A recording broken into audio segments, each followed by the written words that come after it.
கேள்வி பார்வையாளருக்கு வணக்கம். இந்த நேர்காணலில் நாம் சந்திக்க இருக்கும் சிறப்பு விருந்தினர் அண்ணா திராவிட மக்கள் முன்னேற்ற கழக பொதுச் செயலாளர் வழக்கறிஞர் பசும்பொன் பாண்டியன் அவர்கள். சார் வணக்கம். வணக்கம். இந்த தேர்தல் என்பதே திமுகவுக்கு ஒரு நல்ல பாடத்தை கற்றுக் கொடுத்த தேர்தல் மாதிரியான பல்வேறு கேள்விகள் கருத்துக்கள்லாம் வந்து கொண்டிருக்கிறது. முக்கியமாக பார்த்தோம்னா திமுகவினுடைய முன்னாள் அமைச்சராக இருந்த மதுரையை சேர்ந்த அமைச்சர் மூர்த்தி அவர்கள், முன்னாள் அமைச்சர் மூர்த்தி அவர் வந்து திமுக தோல்விக்கு காரணமே திமுகவினர் தான் என்ற மாதிரியான ஒரு பல்வேறு கருத்துக்களை கூட சொல்லியிருந்தாங்க. இதற்கு மத்தியில் பார்த்தோம்னா திமுகவினுடைய அந்த தோல்விக்கான காரணங்களை கண்டறிய கூட ஒரு குழு கூட தமிழ்நாடு முன்னாள் முதலமைச்சர் மு.க. ஸ்டாலின் அவர்கள் கூட ஒரு குழுவை கூட பல மாவட்டங்களுக்கு அனுப்பியிருக்காங்க. இந்த சம்பவத்தை ஒட்டி நீங்க எப்படி பாக்குறீங்க சார்? நடுநிலை தவறாமல் மனசாட்சியோடு இந்த மண்ணில் திராவிட கருத்தியலுக்காக எந்த எதிர்பார்ப்புமின்றி 45-50 ஆண்டுகளுக்கு மேல் திராவிட இயக்கங்களில்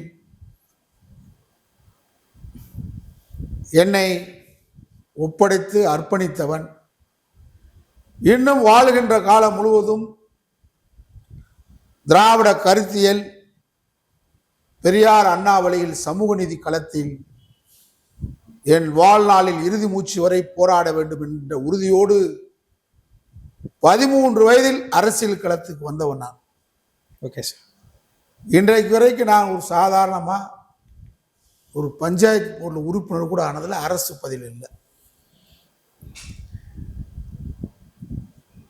கொள்கைக்காக லட்சியங்களுக்காக குரல் கொடுத்திருக்கிறேன்.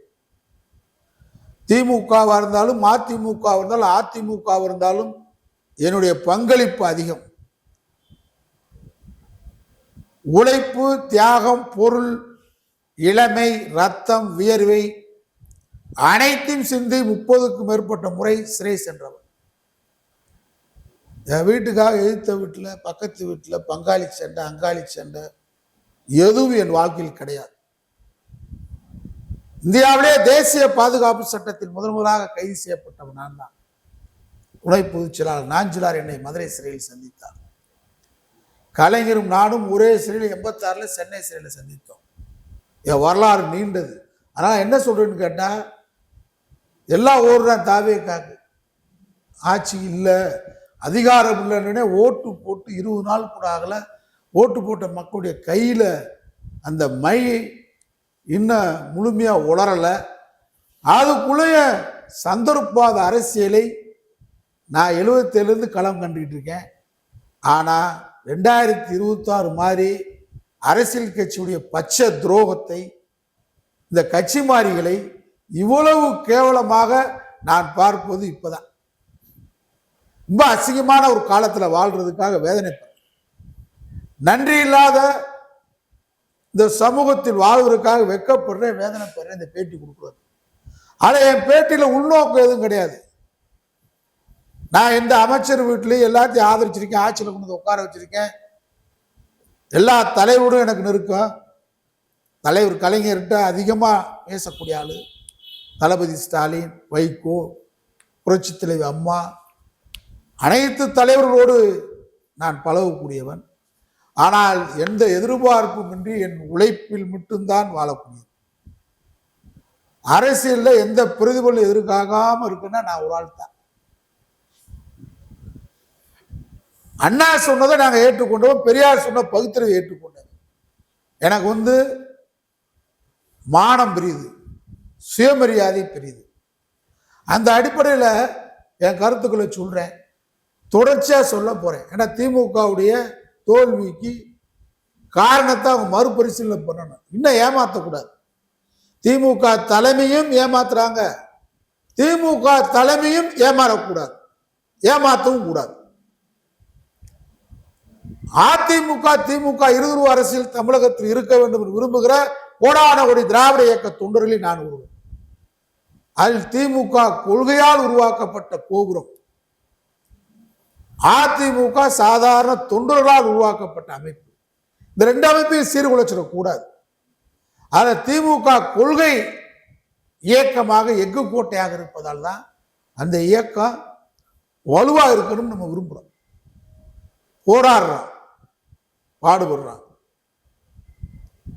ஒன்றும் இல்லாதெல்லாம் தாவேக்காக்கு போறான். ஆத்தையும் பார்த்துருக்க மாட்டேன், அழகரையும் பார்த்துருக்க மாட்டேன், மதுரையில் ஆட்டம் போடுவேன் சித்திரத்தில் அன்னைக்கு. ம். அது மாதிரி ஓடுறாங்க. பாஜகவுக்கு ஓடுறான். நாங்கள் அரசியல் களத்துக்கு வரும்போது எம்ஜிஆர் மிகப்பெரிய சூப்பர் ஸ்டார் நடிகர். எங்கள் வயசுக்காரங்கெல்லாம் 2 ரசிகர் தான், இவ்வளோ நடிகர்லாம் கிடையாது. ஒன்று சிவாஜி ரசிகரா, எம்ஜிஆர் ரசிகரா, 2 ரசிகர் சண்டை வரும். ஆனால் நான் என்னை போன்றவர்களெல்லாம் சிவாஜி ரசிகரும் கிடையாது, எம்ஜிஆர் ரசிகரும் கிடையாது. நாங்கள் கலைஞர், திமுக. அதுக்கு காரணம் கலைஞரின் எழுத்து, கலைஞரின் பேச்சு. கலைஞரை நாங்கள் தமிழாக நேசித்தோம், தமிழை உயிராக நேசித்தோம்.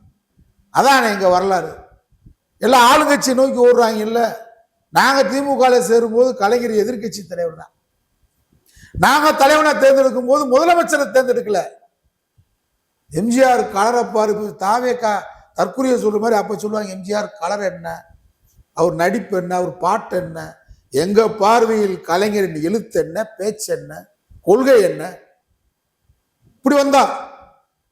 கலைஞரை நாங்க பார்க்கும்போது எதிர்கட்சி தலைவரா பார்த்து வந்தோம். முதலமைச்சரை பார்த்தானே ஓடுறா, ஆளுங்கட்சியை பார்த்தானே ஓடுறா. நாங்க எதிர்கட்சியை பார்த்து திமுக சேர்ந்தவங்க, கருப்பு சிவப்பு வேட்டி கட்டினவங்க. வேட்டி கட்ட ஆரம்பிச்சது திமுகவுக்காக தான். எங்க குறைந்த பருவத்தில் கருப்பு சிவப்பு வேட்டி கட்டினோம். நாங்க திமுக சேரும்போது 2 சூட்கேஸ் வீட்டில் வச்சிருப்போம். ஒரு சிகப்பு சூட்கேஸ், ஒரு பச்சை சூட்கேஸ். ஒரு சூட்கேஸ் ஜெயிலுக்கு போறதுக்கு. 82 இருந்து எம்ஜிஆர் ஆட்சிக்கு வர வரைக்கும் 27 முறை போயிருக்கோம். ஒரு சூட்கேஸ் மாநாடு, பொதுக்குழு, செயற்குழு, பொதுக்கூட்டம். திமுக மூர்த்தி இப்படி எங்கேயா இருந்துக்கான்னு சொல்லுங்க. நான் மூர்த்திக்கு எனக்கு தனிப்பட்ட ஒரு உதவும் இல்லை, மூர்த்திக்கு எனக்கு தனிப்பட்ட பகையும் இல்லை. நல்லா செயல்பட்டா பாராட்டுவோம். கட்சி வளரணும். இந்த கட்சி வளர்ந்தாதான் தமிழன் தலைந்து நிற்க முடியும். இந்த கட்சி இருந்தாதான் சமூக நீதி, இந்த கட்சி இருந்தாதான் பகுத்தறிவு, இந்த கட்சி இருந்தாதான் மாநில உரிமை, இந்த கட்சி இருந்தாதான் தமிழன் தன்மானமா இருக்க முடியும். அதுக்காக இந்த கட்சிக்கு நன்றியோடு இருக்கணும், இந்த கட்சியில பொறுப்புல இருக்க நன்றியோடு இருக்கணும் தான் இந்த கருத்தை பேசுறேன். தொடர்ச்சியா பேச போறேன். 2 நாளைக்கு ஒரே நாள பேச முடியாது. இந்த தோல்வியில வந்தவர் என்ன சொல்றாருன்னா, திமுக காரனாலதான் தோத்தோம். உண்மை. மூர்த்தி சொன்ன கருத்து எனக்கு மாறுபாடு இல்லை. ஆனா எந்த திமுக காரனால தோத்தீங்க? நீங்களும் திமுக தான். திமுக காரே உங்களை தோக்கடிச்சிட்டேன். உண்மை. இந்த கருத்துல எனக்கு மாற்றம் இல்லை. நீங்க வலதுசாரி திமுக,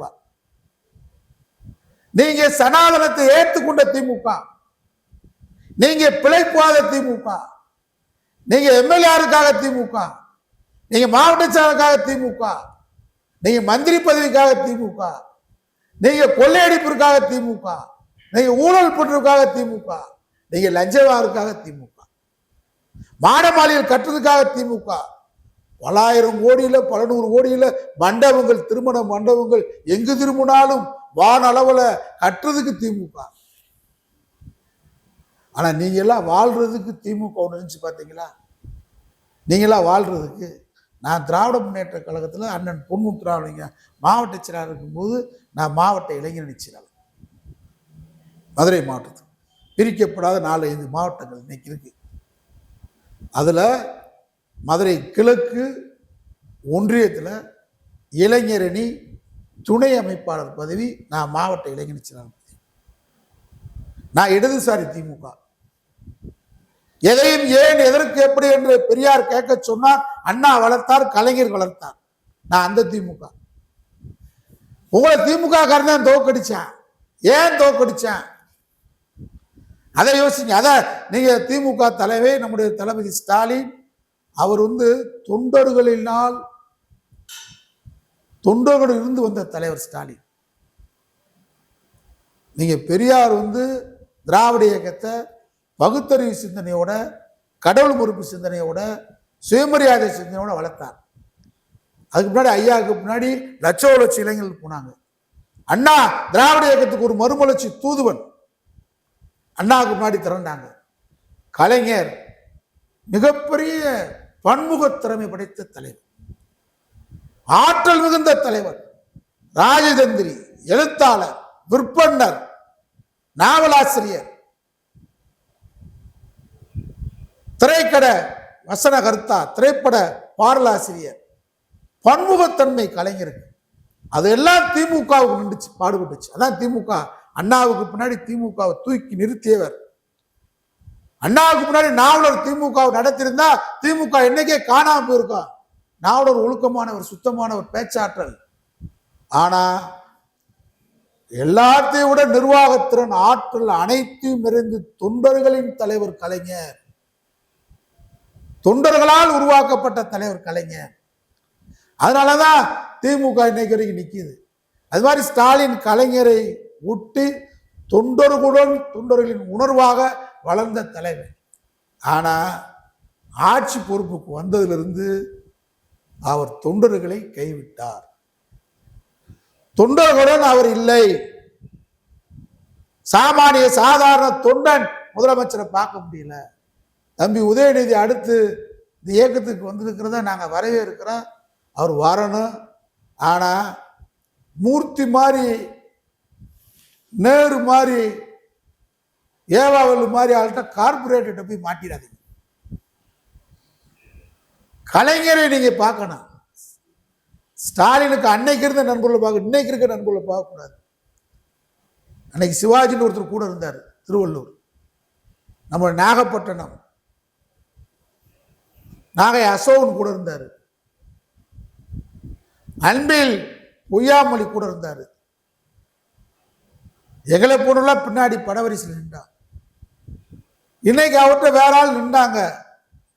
திமுக தொய்வுக்கு காரணம் தான். ஆற்றல் மிகுந்த இயக்கம் திமுக, அறிவுஜீவிகள் இயக்கம் திமுக. திமுகவை மாலை நேர கல்லூரி என்று சொன்னார் அண்ணா. திமுக பொதுக்கூட்டம் நடக்குதா? நாடு முழுவதும் பொதுக்கூட்டங்கள் எம்ஜிஆர் ஆட்சி காலத்துல. நீங்க ஒரு கணக்கு எடுக்கணும். அதனால தம்பி உதயநிதி கலைஞர் எதிர்கட்சியா இருக்கும்போது 13 ஆண்டு காலம் எம்ஜிஆர் எடுத்து சட்டமன்றத்தில் பேசின சபை குறிப்புகளை படிங்க. கலைஞர் பேச்சாற்றல், எழுத்தாற்றல் திமுகவை தூக்கி பிடிச்சது. அண்ணா எழுத்தாற்றல், ஸ்டாலின் உழைப்பு. அதான் திமுக நிறுத்திக்கிட்டு இருக்கு. நீங்க அறிவு, ஆற்றல் அனைத்தும் நிரம்பி வழியணும். உதயநிதி எதிர்பார்க்கிறோம். நீங்க இவங்கெல்லாம் பார்த்தீங்களாக்க வர முடியாது. இது எப்படி வசூல் பண்றது, எப்படி துறையில கமிஷன் அடிக்கிறது, கெடுத்து வச்சுட்டாங்க. எல்லா காலத்திலையும் எல்லாம் உண்டு, ஆனா இவ்வளவு பகிரங்கமா இல்லை. அதான் ஜென்சி. நீங்க ஜென்சிக்கு இப்ப ஏமாறுறீங்க. ஜென்சிக்கு யாரோ 4 பேர் கூப்பிடுறாங்க. ஜென்சியில எப்பயும் உண்டு. ஆனா மூர்த்தியை பார்த்து, ஏவா வேலுவை பார்த்து, நேருவை பார்த்து குறை சொல்லல கட்சிக்காரங்க. அவங்களாம் புறக்கணிக்க சொல்லல. கட்சிக்கு வலதுசாரி தேவையா, இடதுசாரி தேவையா? 93 ஒரு பிளவு வந்துச்சு வைகோனால. எல் கணேசன், செஞ்சி ராமச்சந்திரன், பொன்முத்துராமலிங்க, டி.ஏ. லக்குமணன், மீனாட்சி சுந்தரம், என்னை போன்றவெல்லாம் இடதுசாரி சிந்தனையில மொத்தமா போய் எங்களை பூரா 2 கப்பல் ஏற்றி நடுக்கடலை கொண்டு போய் இறக்கி விட்ட மாதிரி போச்சு. லட்சம் பேர் வைகோ பின்னாடி போயிட்டோம். தனி ஈழம் தாகம் எங்களுக்கு இருந்தது. பிரபாகரனுடைய ஆதரவு நிலை இன்னைக்கு நாங்க வச்சிருக்கோம். என் மூத்த மகனுக்கு பேர் பிரபாகரன் பேர் வச்சிருக்கோம். அந்த ஜென்சி நாங்க வைகோ பின்னாடி போன கூட்டம் சாதாரண கூட்டமா கருதாதீங்க. அவன் தான் திமுகவை தூக்கி நிறுத்தினவன். 13 ஆண்டு காலம் எம்ஜிஆர் காலத்துல. இனிமே திமுக ஆட்சிக்கே வராது. எம்ஜிஆர் இருக்கிற கோட்டை பக்கம் போகவே முடியாது. ஜெயில், சித்திரவதை, வழக்கு அனுபவிச்ச அந்த 13 ஆண்டு காலம் எம்ஜிஆர் காலத்துல அவையெல்லாம் வைகோ பின்னாடி போயிட்டோம். உங்ககிட்ட அதுக்கு பின்னாடி சேர்ந்த பூரா சந்தர்ப்பவாதி வலதுசாரி வந்துட்டான். நீங்க கட்சியை காப்பாத்துறதுக்காக இந்த வலதுசாரியை வச்சு காப்பாத்திட்டீங்க. 13 ஆண்டு காலம் இந்த ஆய்வு எடுங்க. எம்ஜிஆர் காலத்துல கட்சி நடத்தினா பாருங்க. எத்தனை வழக்கு, பொய் வழக்கு அவ்வளவு நடத்தினா. அவன ஒரு காலத்துல ஆய்வுல இன்னைக்கு எத்தனை பேர் செத்து போட்டா, எத்தனை பேர் இருக்கான்னு பாருங்க. நீங்க 65 மொழி போராட்டத்தில் போன ஆளுகளே என்ன இருக்காங்க? யாருக்காவது மூர்த்திக்கு தெரியுமா?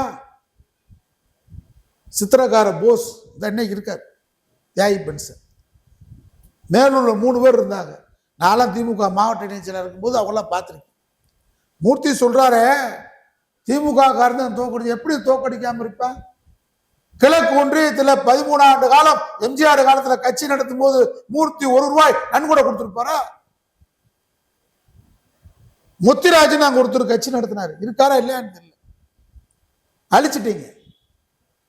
சொத்துக்களை நிலத்தை அடமான வச்சு ஒத்தி வச்சு கட்சி நடத்தினார். புகழேந்திர ஒருத்தர் BA பட்டதாரி, அந்த காலத்திலேயே இடதுசாரி சிந்தனையாளர், திமுக வலுவான் என்றா. எம்ஜிஆருக்கு பின்னாடி வெகுஜன மக்கள் திரண்டும் போது கலைஞர் எதிர்கட்சி தலைவர் தான். MLA ஆயிரும், அமைச்சராயிரும் போகல. அவங்கள தேடுங்க. தேடும் படலம் திமுக ஆரம்பிக்கணும். மறுவாயுன்றது அதான். விஜயன் ஒருத்தர் இருந்தாரு, சின்னான்னு ஒருத்தர் இருந்தாரு, இங்கிட்டு தோரணேரி சுப்பிரமணியம்,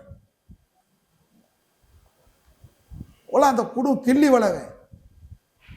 அவங்களுக்கு பின்னாடி உங்க மகன் திமுக நாங்க பார்த்தோம் பாரம்பரியமா. அதுக்கு அடுத்து அவங்க பேரன் ஜென்சின்னு சொன்ன, எங்க ஜென்சி? ஏன் மூர்த்தி சொல்றேன்? இந்த குடும்பத்தை சேர்ந்த பேரன் பேத்தி பாரபத்தி செல்லம் பணத்தை கட்டிட்டு வருவார் திமுகவுக்கு வேலை பார்க்க. மூர்த்தி திமுக இருந்தார், புல்லட் வச்சிருந்தார், இளைஞரணி துணை அமைப்பாளர். ஒரு கூட்டத்துக்கு வந்தது கிடையாது. ஜெயிலுக்கு வந்து ரெக்கார்டை போட சொல்லுங்க. தனி குழுன்னு ஒருத்தர் இருந்தார். வேறெல்லாம் எனக்கு ஞாபகம் இருக்கிற பேர்களை சொல்றேன், அந்த ஒன்றியத்தை மட்டும் சொல்றேன். ஜெயிலு ஜெயிலு வெயிலு மாநாடு 13 ஆண்டு காலம் நிலம் சொத்து பத்து அத்தனை வித்தவன். உள்ளூர கோபதாளத்தால கலைஞர் சொன்ன மாதிரி உள்ளூர கோபம் இல்லை, உள்ளூர் கோபதாளத்தால மதிமுக போனவங்கள கொண்டு கொலையேற்று விட்டாங்க. இவங்க திமுகவுக்கு வந்து மூர்த்தி சாதாரண மாலை. இன்னைக்கு இந்த ஜென்சி இருக்கான் பார்த்தீங்களா, வீட்டில் வந்தாங்கல்ல, நான் சொல்ற ஆட்கள் இது மாதிரி தமிழ்நாடு முழுவதும் உதாரணத்துக்கு சொல்றேன். நான் தமிழ்நாடு முழுவதும் ஆய்வு நடத்தி சொல்றேன், உங்களை மாதிரி சொல்லல. ஏன் திமுக தோத்தது? தோக்கலை, வெற்றி அடைஞ்சிருக்கு, ஓட்டு குறைஞ்சிருக்கு. ஜென்சி நமக்கு போடல, குறைந்திருக்க. EVM எந்திரத்தால் தான் தோத்துருக்கோம். ஆனா இவன் ஏன் போடல? திமுக காரர்கிட்ட DP வச்சிருந்தான், DPல விஜய் படத்தை வச்சிருந்தான்னு கேட்டா, எங்க தாத்தா 65 70 வயசு 75 வயசு இந்த கட்சிக்கு கோடி கோடியா செலவு பண்ணார். இந்த கட்சிக்கு ஜெயிலுக்கு போனாரு. இந்த கட்சி போலீஸ் அடிச்சிச்சு, சிறைக்கு போனார். அவங்க மகன் ஜெயிலுக்கு போனேன். எங்க குடும்பத்தாளுக்கு இன்னைக்கு ஒரு அரசு வேலையில் இல்லை. ஒரு அரசு உதவி கேட்டு போனா நீ யாருன்னு கேட்குறாங்க மந்திரிங்க. இந்த நான் சொன்ன குடும்பத்து நல்லது கெட்டது விசேஷத்துக்காவது மூர்த்தி போயிருப்பாரா? வைப்பான்ல, ஜென்சி வைப்பான்ல, ஆப்பு வைப்பான்ல. உனக்கு அவங்க அப்பன் அவங்க தாத்தன் அவன் குடும்பம் உரம் போட்டு வளர்த்த திமுக நீ வந்து அறுவடை பண்ணி உட்காந்துட்டு பெரிய மாட மாளிகள்ல பெரிய பெரிய பங்களா கட்டி உட்கார்ந்துக்கிட்டு கோடான கோடியை சம்பாரிச்சு திருமண மண்டபம் கட்டி உட்கார்ந்துருக்கீங்க. அப்ப திமுக கார வீட்டுல அடுத்த தலைமுறை சம்பாதிக்காதவன் மரியாதை இல்லாம இருக்கும்போது வேற பேச்சு வச்சாண்டா விஜய் படத்தை. இந்த ஆய்வு யாராவது சொல்லிருக்கீங்களா? தொண்டரோட யாராவது கலந்து பேசுனீங்களா? தொண்டர்கள் பேரை சொல்லி கூப்பிட்டு முடியுமா உங்களால? ஒரே ஒரு சம்பவம் தொடர போகுது. மதுரையில திமுக தீப்பொறி ஆறுமுகம் வெறும் பேச்சா தினசரி மதுரைக்குள்ளதான் குடியிருக்காரு. மதுரையில கூட்டம் போட்டா ஆயிரக்கணக்கான பேர். இப்ப இருக்கிற மாதிரி நான் தம்பி உதயநிதி கவனத்துக்கு கொண்டு வரேன், வெறும் சின்ன போஸ்ட் ஓட்டுவோம் 50 ரூபாய்க்கு. இன்று மாலை தீப்பொறி ஆறுமுகம் பசுமோன் பாண்டியன் தலைமையில் காலவாசல் பாண்டியனில் பேசுகிறார். அவ்வளவுதான். எதிர்த்தாப்புல சேர் கிடையாது, மேடை கிடையாது. டிராக்டர், எங்களுக்கு வேண்டிய டிராக்டர் கம்பெனி எடுத்து சாயந்தரம் டிராக்டர் கொண்டு வந்து, வேலைக்கு வந்திருக்க டிராக்டர் கொண்டு வந்து தள்ளி கொண்டு வந்து இளைஞர்கள், அவன் தான் இளைஞர்கள், அதை போடுவோம். வீட்டில் கிடக்கிற சேரை தூக்கி வந்து 4 சேரை போடுவோம். கூட்டம் திரண்டா அவ்வளோ திரளுவான். நீங்கள் அந்த மாடலுக்கு வாங்க, சோப்பு டப்பா தர்றான், ரைஸ் கிரைண்டர் தர்றான், 2 டப்பா தர்றான், இன்னும் சோப்பு தர்றோம்னு சொல்லி உட்கார வச்சுக்கிட்டு கூட்டத்தை உட்கார வச்சுக்கிட்டு இந்த பானிஸ் எடுக்காது. விஜய் வேற நம்ம வேற. விஜய் ரீல்ஸ், நம்ம ரியல். எம்ஜிஆர் பாலிசி திமுக எடுக்கல. திமுக கொள்கையை சொல்லிக்கிட்டே இருந்துச்சு. கூட்டம் பயங்கரமா சேரும். அப்பேற்பட்ட தீப்பு நான் மாவட்ட இளைஞர் செயலாளர், பொன்முத்துராலயம் மதுரை மாவட்ட செயலாளர், காவேரி மணியை மதுரை மாநகர செயலாளர். இன்னைக்கு துணை மேயர் அந்த மன்னன் அன்னைக்கு 24வது வட்ட செயலாளர். அவர் தலைமையில மேல போன ஒரு முக்கிய இதில் தீப்புரியாரும் கூட்டம்.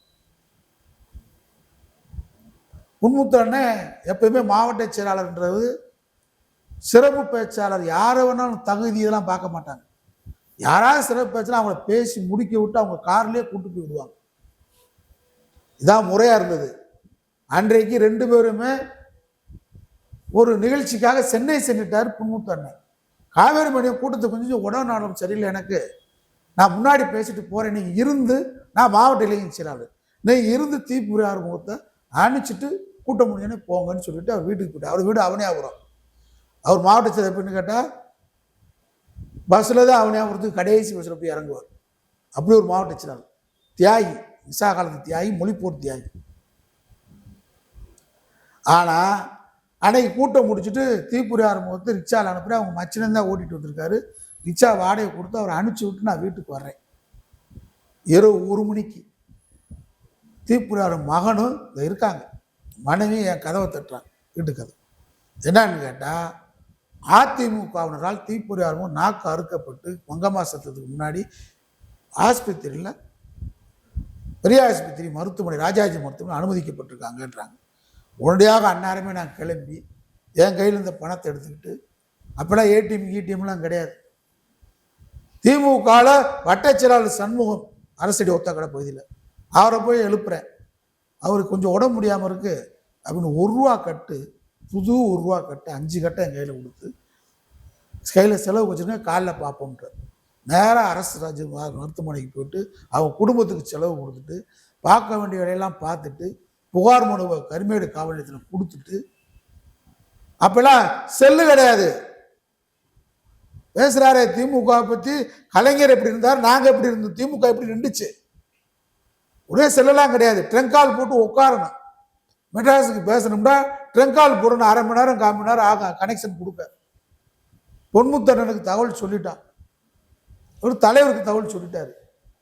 நான் 10 மணிக்கு கழக அலுவலகத்துக்கு போயிட்டேன். நான் அடுத்த நடவடிக்கை என்ன மேற்கொள்ளலாம்னு சொல்லி மாவட்ட செயலாளர் காவேரி மணி மாநகர செயலாளர் வரணுன்றதா போயிட்டேன். அவர் 11 மணிக்கு தான் பஸ்ஸை விட்டு இறங்கி வருவார். பெரியாரில் இறங்கி, பெரியார் பக்கத்தில் இறங்கி ரிச்சாவில் வந்து இறங்குவார். ஆனால் நான் 10 மணிக்கே போயிட்டேன். ஒரு ஃபோன் வருது, எடுக்கிறேன். நான் கருணாநிதி பேசுகிறேன். நான் பசும்பொன் பாண்டியன் பேசுகிறேன். என்ன நீ தான் ராத்திரி கூட்டத்தில் இருந்தியாம?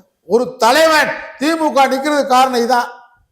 நான் கூட்டத்தில் இறுதி வரைக்கும் இருந்ததை காலைல பொன்முத்துராமலிங்க தகவல் சொல்லிட்டாரு. இருந்தாலும் கட்சி அலுவலகத்துக்கு ஃபோன் பண்றாரு ஒரு தலைவர். அங்க சென்னையில தான் பொன்முத்துராமலிங்க இருக்காரு. அதான் தலைவன். ஒரு தொண்டனு கொண்டா துடிக்கணும். நீ அது யார் இருந்தா கூட்டத்தில் என்ன நடந்துச்சுன்ற வரைக்கும் கேட்டு, நீ தான் கடைசி வரைக்கும் இருந்தா என்ன நடந்ததுன்னு கேட்குற விஷயத்தை சொல்றேன். மதுரையில் ஆரம்பிக்க கூடாது, இப்படிலாம் பார்த்துக்கிறங்க. தலைவர் சொல்ற விஷயத்துல 1000 அர்த்தம் இருக்கு, எங்களுக்கு தெரியும் தொண்டனுக்கு. காவேரி மணி வரார் 11 மணிக்கு, விஷயத்தை சொல்றோம். சில நடவடிக்கைகள் மேற்கொண்டு அதை வெளியே சொல்ல முடியாது. எதிரிவினை உடனே ஆட்டணும் தலைவருக்கு. அதான் கலைஞர் மதுரையில் ஆட்டணும், ஆற்றி காட்டணும் ஆளுங்கட்சி அதிமுக. இது மாதிரி நிறைய விஷயம் இருக்கு. மூர்த்தி டிபிலையா வச்சான்னு கேட்டீங்கள, திமுக காரன் உன்னை ஆப்பு வச்சதுக்கு காரணம் எத்தனை திமுக காரங்க தியாகம் பண்ண குடும்பத்து பிள்ளைகளுக்கு பத்திரப்பதிவு துள்ள 5 ஆண்டு காலத்தில் 5 ஆண்டுகள் அமைச்சராக இருக்கும்போது வேலை வாய்ப்பு பண்ணி கொடுத்தீங்க. இன்னும் பட்டியல் நீளும். நாளை சந்திப்போம். நன்றி சார். நன்றி.